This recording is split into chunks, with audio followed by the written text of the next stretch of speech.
কি সকলে ভালো আছেন তো? এক্সপ্লোর উইথ ঈশিতা চ্যানেলের আরও একটি ইনফরমেটিভ ভিডিও নিয়ে আমি কিন্তু আজকে হাজির হয়ে গেছি। আমার চ্যানেলে দেওয়া দীঘার পরপর পর্বগুলো আপনারা নিশ্চয়ই দেখেছেন। যারা যারা দেখেননি চ্যানেল ভিজিট করে অবশ্যই দেখে নিতে পারেন। দীঘা ভ্রমণ, এই দীঘা ভ্রমণের সাথেই আমাদের প্রত্যেকটা বাঙালিদের কিন্তু একটা ইমোশনাল অ্যাটাচমেন্ট রয়েছে, সেটা যাই বলুন। দীঘা হচ্ছে এমনই একটা ভ্রমণ বা ট্রাভেল ডেস্টিনেশন প্রত্যেকটা বাঙালিদের কাছে, যেখানে যাওয়ার জন্য খুব একটা আগে থেকে ডিসিশন নেওয়ার দরকার পড়ে না। হুট করে প্ল্যান করলেই কিন্তু পৌঁছে যাওয়া যায়, মানে এতটাই কাছে আর কি। বিশেষ করে কলকাতায় যারা বসবাস করেন তাদের কাছে দীঘা যাওয়াটা তো কোনো ব্যাপারই না। পূর্ব মেদিনীপুর জেলার একটি শহর, সমুদ্র সৈকত, পর্যটন কেন্দ্রে ঘেরা এবং চারিপাশে ঝাউ গাছের সৌন্দর্যন যেখানে চোখে পড়ে সেটাই হচ্ছে দীঘা। আর দীঘা যাওয়ার জন্য প্ল্যান তো হঠাৎ করে ফেললাম, কিন্তু এই দীঘাতে মানে দীঘা ঘোরার জন্য অর্থাৎ 2-3 দিন কাটাবার জন্য সেখানে কোথায় থাকবো, কি কি দেখবো বা কোথায় কোথায় ঘুরতে যাব এবং কোথায় খাবো, মানে কিরকম হোটেল বা রেস্টুরেন্টে খাবো, সেটা তো অবশ্যই আমাদের জানার দরকার পড়ে, তাই না? আর সেরকম সুন্দর সুন্দর থাকার বাসস্থান অর্থাৎ দারুণ দারুণ সি ফেসিং হোটেলস এবং মুখরোচক খাবার রেস্টুরেন্টের এরকম রিলেটেড ভিডিও কিন্তু আমার চ্যানেলে অলরেডি দীঘার সম্পর্কিত দেওয়া হয়ে গেছে। আপনারা যারা দেখেননি আবারও বলছি, চ্যানেল ভিজিট করে কিন্তু দেখে নিতে পারেন। তো আজকের ভিডিওটা বেসিক্যালি সে সম্পর্কিত থাকবে যে আপনারা যারা যারা মনে করছেন যে 2-3 দিন দীঘাতে ঘুরে আসাই যায়, তো টোটাল প্যাকেজ হিসাবে কি কি দেখবো, মানে কোথায় কোথায় সাইট সিন যাব, সমুদ্রের ধারে যাব আর সাথে দেখতে পাবো অপরূপ সৌন্দর্য এই দৃশ্য, আর মার্কেট ঘোরা এবং খাওয়া দাওয়া, সেটা তো মেন থাকতেই হবে, তাই না? এক কথায় বলতে গেলে আমরা এই 2-3 দিনে দীঘাতে কোথায় কোথায় গেছি, খেয়েছি এবং ঘুরেছি তারই একটা ছোট্ট করে ট্যুর প্ল্যান আপনাদেরকে ভিডিওর মাধ্যমে দেব। শুরুতেই বলে দিই, দীঘা হচ্ছে পশ্চিমবঙ্গের এমন একটি গুরুত্বপূর্ণ পর্যটন কেন্দ্র যেখানে কলকাতা থেকে এবং তার পার্শ্ববর্তী এলাকা থেকে প্রচুর মানুষ বা প্রচুর পর্যটক কিন্তু সারা বছর জুড়ে আসেন। এই পর্যটক কেন্দ্রটি বঙ্গোপসাগরের তীরে পশ্চিমবঙ্গ ওড়িশা সীমান্তের কাছে পূর্ব মেদিনীপুর জেলায় অবস্থিত। কলকাতা থেকে এই দীঘার দূরত্ব হচ্ছে মাত্র 200 কিলোমিটার। ওই যে একটু আগেই বললাম যে হট করে প্ল্যান করলে কিন্তু দীঘা চলেই যাওয়া যায়। উঠলো বাই তো কটক যাই, হট করে প্ল্যান করেই সমুদ্রের এই অপরূপ সৌন্দর্য আর সমুদ্রের ঢেউ আর গর্জন আর পারিপার্শ্বিক আবারও সেই সৌন্দর্য উপভোগ করতে সারা বছর জুড়ে প্রচুর পর্যটক কিন্তু এই দীঘা ভ্রমণে যান। কিন্তু এই দীঘা ভ্রমণ করতে গেলে আপনারা কিসে যেতে পারেন? বাসে তো যাওয়াই যায়, বাই কার মানে গাড়ি করেও যাওয়া যায়। তাছাড়াও আজকের বিশেষত আমি বর্ণনা করব ট্রেনে যাওয়ার সুব্যবস্থাগুলো। আমি যেমন কান্ডারি এক্সপ্রেসে আমরা জার্নিটা করেছিলাম দীঘার উদ্দেশ্যে, সেই ভিডিও কিন্তু আমার চ্যানেলে আপনারা পেয়ে যাবেন। কেউ যদি সকালে যাব বলে মনে করেন তাহলে সকাল 6:40 তাম্রলিপ্ত এক্সপ্রেস আছে, আর সেটাই আবার ব্যাক করে মানে ফিরে দুপুর 2:40 কান্ডারি এক্সপ্রেস হয়ে দীঘার উদ্দেশ্যে রওনা দেয়। এছাড়াও রয়েছে হাওড়া দীঘা দুরন্ত এক্সপ্রেস, আর শনিবার চলে পাহাড়িয়া এক্সপ্রেস, নতুন জলপাইগুড়ি থেকে আসে সেটা হাওড়ায় থামে এবং ট্রেনটি আবার হাওড়া থেকে দীঘার উদ্দেশ্যে যাত্রা শুরু করে। ট্রেনটি প্রায়শই কিন্তু বেশ খালি থাকে আর ভ্রমণ কিন্তু বেশ আরামদায়ক। আর সাঁতরাগাছি থেকে দীঘা পর্যন্ত একটি লোকাল ট্রেন রয়েছে, সেই লোকাল ট্রেনেও যাওয়া যায়। এবার দীঘা অবধি তো পৌঁছে যাওয়া হলো, এবার দীঘা থেকে কোথায় কিভাবে যাওয়া যায় সেটা বলি। সাইকেল যে ভ্যানগুলো রয়েছে সেগুলো কিন্তু দীঘায় পরিবহনের অন্যতম একটি অনন্য উপায়। এগুলো কিন্তু সর্বত্র পাওয়া যায়। আর রয়েছে কিন্তু বড় বড় লাদেন গাড়ি, আর এখন সব জায়গাতে তো টোটো চালু হয়ে গেছে। সেই টোটো করেও কিন্তু আপনারা স্টেশন থেকে আপনাদের হোটেলের উদ্দেশ্যে রওনা করতে পারেন। আমরা দীঘাতে গিয়ে যে হোটেলে ছিলাম, হোটেল রামকৃষ্ণ গেস্ট ইন, সেই হোটেলের পুরো ডিটেলস উইথ বুকিং ইনফরমেশন সমস্ত ডিটেলস কিন্তু আমার চ্যানেলেতে দেওয়া আছে। এছাড়াও সি ফেসিং লাক্সারি অর্থাৎ নর্মাল টু লাক্সারি বিভিন্ন রকমের hotel details, room tariff details with phone number, genuine phone number কিন্তু সবটাই কিন্তু আমার চ্যানেলে দেওয়া আছে, ভিডিওতে আপনারা দেখে নিতে পারেন। সব থেকে বড় কথা, সেগুলো কিন্তু আপনাদের ভীষণ কাজে লাগবে, সেটা কিন্তু আমি একেবারে কনফিডেন্টলি বলতে পারি। তো হোটেল বুকিং তো হলো, মানে দীঘা থেকে কোথায় থাকবো সেটা তো ঠিক করা হলো। এইবার রয়েছে কিন্তু সামনেই মার্কেট, মানে দীঘার যে বিচ মার্কেট বলে সেইটা, আর সেখানে তো নানান ধরনের জিনিস পাওয়া যায় চোখ ধাঁধানো। যেমন এখানে রয়েছে কাঁচা মাছগুলো, মানে সি ফুড বলে যেগুলোকে, এই সি ফিশগুলোকে ওনারা ফ্রাই করে আরও সুস্বাদু করে মশলা মাখিয়ে বিক্রি করছেন। আপনারা কিন্তু সন্ধ্যের স্ন্যাক্স হিসেবে খেতেই পারেন। শুধুমাত্র তাই নয়, রয়েছে কিন্তু এখানে ঝিনুকের নানান রকমের জিনিস আর কাজু বাদাম। দীঘার কিন্তু এটা বিশেষ একটা উল্লেখযোগ্য বিষয়। কাজু বাদামের খামার রয়েছে, সেখানে বিভিন্ন জাতের কাজু বাদাম কিন্তু পাওয়া যায়। শুধুমাত্র তাই নয়, এখানে কিন্তু দারুণ দারুণ পাওয়া যায় ম্যাট, অর্থাৎ বাংলায় যেটাকে বলা হয় মাদুর। মেদিনীপুর জেলার রঙিন বা বর্ণিল মাদুর কিন্তু বিখ্যাত। আর সাথে রয়েছে মুক্তো, ঝিনুক। এই সামুদ্রিক ঝিনুক আর মুক্তের তৈরি অলংকার এখানে কিন্তু খুবই বিখ্যাত। কোনটা ছেড়ে কোনটা বলি। ভোরবেলা ঘুম থেকে উঠে সমুদ্রের ধারে সূর্যোদয় দেখার পরই সোজা চলে যান দীঘা মোহনাতে। দীঘা মোহনার আলাদা করে একটা ভিডিও কিন্তু আমার চ্যানেলে আপনারা পেয়ে যাবেন। এই মোহনায় তথা দীঘার মাছের বাজার থেকে ইলিশ, পমফ্রেট, পার্শে, চিংড়ির মতো তাজা তাজা মাছ কিনতে পারেন।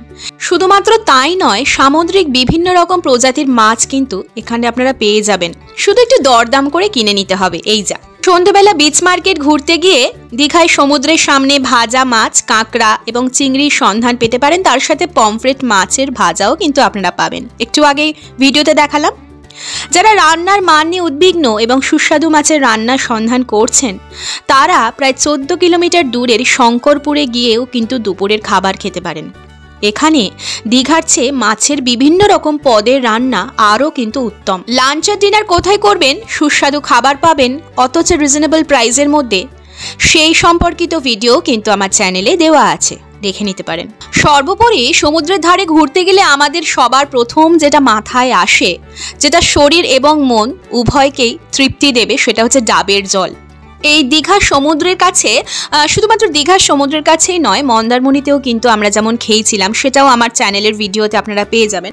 খুব সস্তায় এবং পকেট ফ্রেন্ডলি যাকে বলে, ডাবের জল মিষ্টি এবং সতেজ। শুধু ডাবের জল নয়, ডাব কাটার পর ভেতরে যে সুস্বাদু শাঁস বা যেটাকে ডাবের মালাই বলে আর কি, আপনাদের কার কার প্রিয় অবশ্যই কিন্তু আমাকে জানাবেন। আমার কিন্তু ভারী পছন্দের। আচ্ছা, শুধুমাত্র লাঞ্চ আর ডিনারের কথা ভাবলেই হবে, সেটার সন্ধান তো নয় দিলাম, কিন্তু সকালে জলখাবার মানে ব্রেকফাস্ট আর কি, সেটা কোথায় করবেন বা কি কি খাবেন সেটাও বলে দিই। এখানে কিন্তু বাঙালি, অবাঙালি, সাউথ ইন্ডিয়ান এরকম প্রচুর হোটেল বা ছোটোখাটো দোকানও রয়েছে, যেখানে আপনারা সকালে জলখাবারটা অনায়াসে তৃপ্তি করে খেতে পারেন।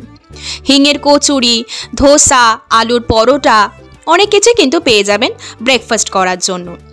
আর রেস্টুরেন্ট ছাড়াও আপনারা যারা খুব সস্তায় বা কমের মধ্যে ভাতের হোটেল বা দুপুরে লাঞ্চ করবার এরকম হোটেল খুঁজছেন, সেক্ষেত্রেও বলে দিই, দীঘাতে কিন্তু অনেকগুলি সস্তার ভাতের হোটেলও রয়েছে। আর এখানে কিন্তু ভালো মানের বাঙালি খাবার সরবরাহ করা হয়। এছাড়াও কিছু ব্যয়বহুল রেস্তোরাঁও রয়েছে বা কন্টিনেন্টাল খাবারও সেখানে পাওয়া যায়। একটি গড় রেস্তোরাঁয় নিরামিষ খাবার মানে মোটামুটি নর্মাল একটা ভাতের বা খাবার হোটেলে 35 থেকে 45 টাকায় কিন্তু ভেজ থালি আপনারা পেয়ে যাবেন। দীঘাতে মানে মোটামুটি লাঞ্চ সেরে আপনারা যদি ভাবেন যে টুকটাক কোথাও একটু ঘুরে আসা যাক, সেটা হাতের নাগালেই সেরকম কটা জায়গা আমি আপনাদেরকে বলে দিই।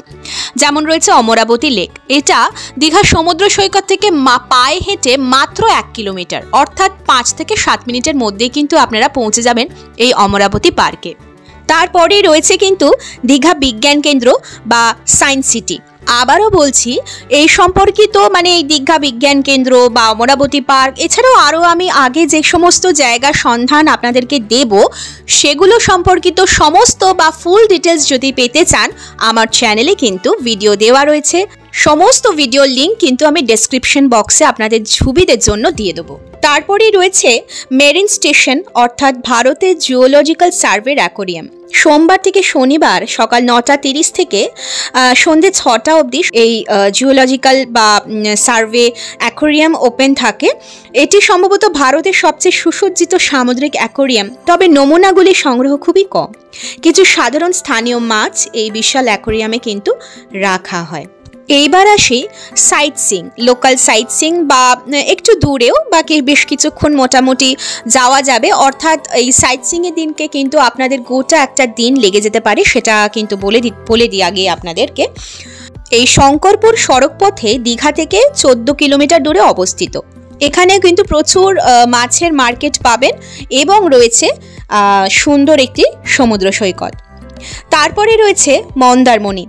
কাঁথি থেকে 12 কিলোমিটার দূরে অবস্থিত নির্জন বালুকাভূমিটির নাম স্থানীয় ভাষায় মন্দার ফুলের নামানুসারে রাখা হয়েছিল। প্রচুর পরিমাণে লাল কাঁকড়া কিন্তু এখানে পাবেন। আর অন্যতম জনপ্রিয় অবকাশ যাপন কেন্দ্র হচ্ছে এই মন্দারমণি। আপনারা যারা দীঘাটা তো যেহেতু একটু কনজেস্টেড এলাকা, প্রচুর পর্যটক বা প্রচুর মানুষ সারা বছর ধরে যেরকম ঘুরতে যান বললাম একটু আগে, আপনারা যারা একটু ফাঁকা বা নিরিবিলির মতো স্থান খুঁজছেন বসবাস করবার জন্য দীঘার আশেপাশেই, বা 1-2 দিনের জন্য শুধুমাত্র নিজেদের প্রিয় মানুষের সাথে একটু নিরিবিলি ফাঁকাতে সময় কাটাতে চান, সেক্ষেত্রে মন্দারমণি হচ্ছে একেবারে আইডিয়াল জায়গা। এখানকার বিচটা কিন্তু খুবই নিরিবিলি ফাঁকা, প্রচুর পরিমাণে ডাবের দোকান, প্রচুর না হলে মোটামুটিভাবে ডাবের দোকান অ্যাভেলেবেল পাবেন, খুব মিষ্টি স্বাদের ডাব, সেটাও কিন্তু আমার ভিডিওতে আপনারা দেখতে পাবেন ফুল ডিটেলস। তারপর চলে যাব তাজপুর। মন্দারমণি ও দীঘার নিকটে অপর একটি পর্যটন কেন্দ্র তৈরি হয়েছে, সেটাই হচ্ছে তাজপুর। এখানে একটি সমুদ্র বন্দরের কাজও কিন্তু চলছে। রয়েছে জুনপুট সৈকত, সেটাতে আমাদের যাওয়া হয়নি, তবে বলে দিই এখানে রাজ্য সরকারের মৎস্য দপ্তরের মৎস্য চাষ ও গবেষণা কেন্দ্র রয়েছে। রয়েছে উদয়পুর, নিউ দীঘার পাশে উড়িষ্যার বালেশ্বর জেলা ও বাংলার সীমানার উদয়পুর সমুদ্র সৈকত বা সমুদ্র তট। আপনারা যারা যারা যে হোটেলে দীঘাতে গিয়ে উঠবেন সেখানকার হোটেলের রিসেপশনের ম্যানেজারের সাথে কথা বলে বা অন্য কোনো উপায়তেও গাড়ি ভাড়া করে একটা গোটা দিনে দীঘার এই পার্শ্ববর্তী এলাকা অর্থাৎ দীঘার এই সাইট সিইংগুলো অনায়াসে কিন্তু করতে পারেন। নিউ দীঘা থেকে যাব এবার চন্দনেশ্বর মন্দির। এটা হচ্ছে উড়িষ্যা রাজ্যের মধ্যে অবস্থিত, অর্থাৎ বর্ডারটা ক্রস করলে ওয়েস্ট বেঙ্গলের বর্ডারটা ক্রস করে যে উড়িষ্যা শুরু হবে সেখানে রয়েছে কিন্তু এই শিব মন্দির। আপনাকে দীঘা চন্দনেশ্বর সীমান্তটি অতিক্রম করতে হবে এবং কয়েক কিলোমিটার যেতে হবে। দীঘা থেকে আপনারা যে কোনো পরিমাণ, যেরকম বললাম, ক্যাব বা অটোরিকশা করেও যেতে পারেন বা গাড়ি ভাড়া করেও যেতে পারেন এই চন্দনেশ্বর মন্দিরে। চন্দনেশ্বর মন্দির যাওয়ার আগে একটা জিনিস বাদ চলে গেছে, সেটা হচ্ছে তালসারি। তালসারি সৈকতটি উড়িষ্যায় অবস্থিত। এটি দীঘা থেকে 8 কিলোমিটার এবং চন্দনেশ্বর মন্দির থেকে চন্দনেশ্বর মন্দিরের আগে অর্থাৎ মোটামুটি 3 কিলোমিটার দূরে অবস্থিত। এখানেও কিন্তু প্রচুর পরিমাণে লাল কাঁকড়া আপনারা দেখতে পাবেন, কিন্তু সেটা দেখার জন্য এটা একটা উঁচু মতো জায়গা, সেখান থেকে নেবে বেশ বিশাল বড় একটা চড়া মতো জায়গা আছে, সেখান থেকে মোটামুটি 2 কিলোমিটার মতো আপনাকে যেতে হবে, তবেই কিন্তু লাল কাঁকড়াটা আপনারা ওখানে দেখতে পাবেন। বিচের ধারে সকালে সমুদ্র স্নানের পর আপনারা কিন্তু অশ্বারোহণ বা ঘোড়ায় চাপতে পারেন, কিংবা সেটা বিকেলবেলাও করতে পারেন। ভোরবেলা উঠে সানরাইজও দেখতে পারেন, এ এক অপরূপ সৌন্দর্য। আর একটা বলে দিই, সেটা হচ্ছে ঢেউসাগর। এই ঢেউসাগর কিন্তু দারুণ একটি পার্ক বলা যেতে পারে, অপরূপ সৌন্দর্য এই ঢেউসাগরটা। আমি এইবারে ফার্স্ট টাইম গেলাম, খুবই ভালো লেগেছে। আমি যে কটা প্লেস বা যে কটা সাইট সিইংয়ের মধ্যে এতগুলো জায়গা দেখলাম, তার মধ্যে এই ঢেউসাগর আমার বেস্ট লেগেছে। আপনারা চাইলে দুপুরের দিকেও যেতে পারেন, তবে সন্ধেবেলা গেলে এখানে যে সুন্দর যে লাইট দিয়ে সুসজ্জিত বা লাইট দিয়ে সাজানো রয়েছে আর চারিপাশে ঝাউ গাছের মনোরম দৃশ্য, সেগুলো আপনারা সন্ধ্যের পর গেলে কিন্তু এই সৌন্দর্যটাকে উপভোগ করতে পারেন। আইল রিপিট, আমার এই চ্যানেলে কিন্তু এই ঢেউসাগরেরও কিন্তু ফুল ডিটেলসের একটা ভিডিও কিন্তু আপনারা পেয়ে যাবেন। আর ওই যে দূরে দেখছেন ময়ূরপঙ্খী যে স্টেজটা, এখানে কিন্তু বিভিন্ন রকমের সাংস্কৃতিক অনুষ্ঠান হয়। কি সুন্দর না ময়ূরটা বা ময়ূরপঙ্খীটা। আমরা যারা যারা পুরী গেছি, পুরীর সৈকতও আমাদের কাছে ভীষণ প্রিয়, তবে পুরীর সমুদ্রে স্নান করতে গেলে কোথাও যেন একটা বুক কাঁপে, অর্থাৎ যেহেতু প্রচুর পরিমাণে গর্জন আর সমুদ্রের ঢেউগুলো বিশাল আকারের হয়, কোথাও যেন মনের মধ্যে একটা ভয় নিয়ে আমাদের স্নান করতে হয়। মজাও করি, মজা যে করি না সেটা নয়, কিন্তু দীঘার ক্ষেত্রে বলতে পারি নিরাপদে ডুব দেওয়ার জন্য সেরা জায়গা হলো দীঘার সমুদ্র সৈকত। এখানকার সমুদ্র সৈকতটা বেসিক্যালি কিন্তু খুব সমতল, তবুও আমরা যারা যারা সমুদ্র স্নানে নামবো বা আপনাদের ক্ষেত্রেও বলে দিই, অবশ্যই খুব সাবধানে স্নান করবেন। আজকাল পুরাতন দীঘা বা ওল্ড দীঘা স্নানের পক্ষে নিরাপদ এবং একেবারেই উপযুক্ত নয়। দীঘা বাঙালিদের প্রিয় স্থান, এখানে বেড়াতে যাওয়ার জন্য যাতায়াত, থাকার জায়গা, ছুটি ম্যানেজ সবই কিন্তু খুব সহজেই হয়ে যায়। শীত, গ্রীষ্ম, বর্ষা শুধুমাত্র 3টে ঋতুই নয়, গোটা 6টা ঋতু জুড়ে বাঙালি পর্যটক থেকে শুরু করে অবাঙালি পর্যটক সবার কাছে কিন্তু দীঘা একটি দারুণ ভরসা তথা 2 দিন 3 দিনের জন্য ঘোরার জায়গা বলা যেতে পারে। হাতে 2 দিন থাকলেই দীঘা ঘোরা যায়। অফিস কাছারি বা 2 দিনের হঠাৎ করে ছুটি পেয়েছেন, কোথায় যাবেন ভাবছেন? হুট করে কিন্তু দীঘা ডিসাইড করলেই যাওয়া যায়। সকালে ভ্রমণ আর বিকেলে সমুদ্রের ধারে বসে প্রাকৃতিক রূপ দর্শন। সবথেকে বড় কথা, আপনার সাধ্যের মধ্যে এবং নিজের বাজেটের মধ্যে কিন্তু দীঘা অনায়াসে ঘুরে নেওয়া যায়। বাজেট সামান্য বাড়ালেও তো বিলাসবহুল ভ্রমণ আরও বেশি হয়ে ওঠে। বাসে হোক, গাড়িতে হোক বা ট্রেনে করে হোক, দীঘাতে পা রাখলেই বহু লোককে পেয়ে যাবেন জিজ্ঞাসা করলেই, যারা আপনাদেরকে হোটেলের সন্ধান দিতে পারবেন। আর যদি আপনারা আগে থেকে বুক করে যান তাহলে তো কোনো কথাই নেই। দীঘাতে গেলেই সবার প্রথমে যেটার কথা আমাদের মাথায় আসে, অর্থাৎ যেটা দেখার জন্য আমরা অধীর আগ্রহে থাকি, সেটা হচ্ছে সমুদ্র, দীঘা সমুদ্র সৈকত। সত্যি বলতে কি, দীঘার প্রধান আকর্ষণই হচ্ছে কিন্তু এই সমুদ্র সৈকত। এমন লোকের সন্ধানও মেলে যারা প্রতি বছর দীঘা যান শুধুমাত্র সমুদ্রের ধারে বা পাড়ে বসে থাকবেন বলে, অর্থাৎ সমুদ্রের গর্জন, সামুদ্রিক সৌন্দর্য এনজয় করবেন বলে। আমরা যখন ছোটবেলায় দীঘা যেতাম তখন দীঘার পার্শ্ববর্তী বা সাইট সিইং এর যে এত কিছু রয়েছে না, তাজপুর, মন্দারমণি, তারপরে এই যে ঢেউসাগর, তারপর রয়েছে কিন্তু ওশিয়ানা বিচও, সেটার কথা তো বলতে ভুলেই গেছি। আমরা যদিও গেছিলাম এটা সন্ধ্যের পর গেলে ওশিয়ানা বিচে না যাওয়াটাই ভালো, কারণ খুবই অন্ধকার। আপনারা যারা যাবেন অবশ্যই দুপুর বা বেলার দিকে যাবেন, তাহলে সেখানকার সৌন্দর্যটা দিনের আলোতে এনজয় করতে পারবেন। তো যেটা বলছিলাম আর কি, তখন শুধুমাত্র মানে ছোটতে আমরা যখন ছিলাম তখন শুধুমাত্র শঙ্করপুর, দীঘা এগুলোই ছিল।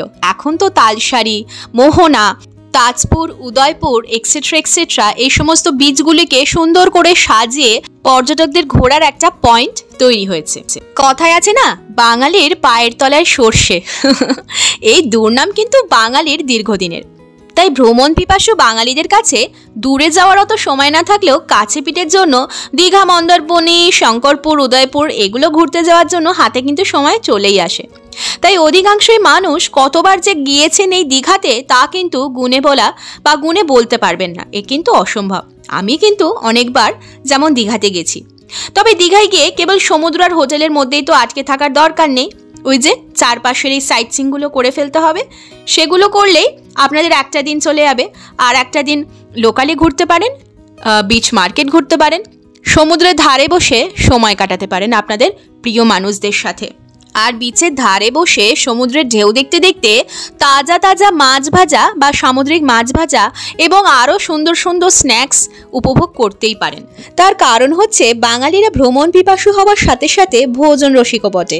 তাই কোথাও যাব, ঘুরবো, অথচ ভালো মন্দ খাওয়া দাওয়া হবে না, সেটা কি হয় বলুন? আমরা যেভাবে দীঘা ঘুরেছি 2-3 দিন, সেটা টোটাল ডিটেলস এবং আপনারা যেভাবে যেতে পারেন বা ঘুরতে পারেন এবং তার সাথে সাথে হোটেলে থাকার সাথে সাথে ভালো মন্দ জায়গায় খাওয়া দাওয়া, তার সমস্ত ডিটেলস কিন্তু আমি এই ভিডিওর মাধ্যমে আপনাদেরকে দেওয়ার চেষ্টা করলাম। তো টোটাল দীঘা ভ্রমণের এই ট্যুর প্ল্যানটা কেমন লাগলো আমাকে কিন্তু অবশ্যই কমেন্ট করে জানাবেন। এরকম সুন্দর সুন্দর ভিডিও পেতে আর লোভনীয় খাবারের এরকম আপডেট পেতে অবশ্যই চ্যানেলটাকে সাবস্ক্রাইব করে রাখতে হবে, তাই না? দেখুন, ভয়েস ওভার দিতে দিতে এই যে সামনে সুন্দর সুন্দর কালারফুল কাবাবগুলো আমার সামনে ঝুলছে না, আমার কিন্তু জিভে জল চলে আসছে। কিন্তু কি করব বলুন, এখন তো আর এগুলো খাওয়ার উপায় নেই, এগুলো এখন হাতছাড়া হয়ে গেছে, এগুলো তো ঘোরা শেষ আমার। তো যাই হোক, এরকম সুন্দর ভিডিও পেতে গেলে চ্যানেলটিকে অবশ্যই সাবস্ক্রাইব করে পাশে থাকা বেল আইকনটিকে প্রেস করে অল করে রাখতে হবে। আজকের মতো ভিডিওটা কিন্তু আমি এখানেই শেষ করব। সকলে ভালো থাকুন, সুস্থ থাকুন আর পরবর্তী ভিডিও পেতে চ্যানেলের পর্দায় চোখ রাখুন। আজকের মতো টাটা।